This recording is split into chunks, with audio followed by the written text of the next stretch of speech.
The only time we've ever won the 400-metre hurdles in the European Championships was in 1974, when Alan Pascoe followed up his victory in the Commonwealth Games earlier that year with a victory in the 400-metre hurdles.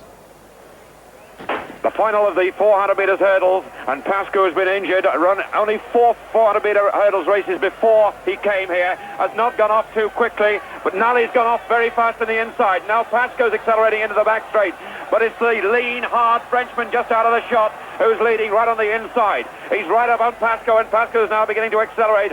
Also going well, the two Russians towards the outside. That's Gavrilenko lane 6 and Savchenko lane 7. And Pascoe now with Nally right at his shoulder as they come into the crown of the bend. After that one, there are 3 hurdles to go. And the Russian Gavrilenko's out in front. Pascoe closing in lane 2, and Pascoe's timed it beautifully. 2 to go. Pascoe hits the front, and Nally is rocking and rolling in lane 1. Also going well is Gavrilenko, and it's Pascoe for Great Britain. Nally the champion fights back, but Pascoe strikes through.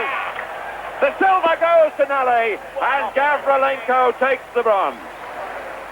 The amazing thing about that was, a week before, Alan couldn't even run 48.8 seconds for 400 metres flat, and yet he pulled himself together, the great competitor that he was, to run 48.8 seconds over 400-metre hurdles.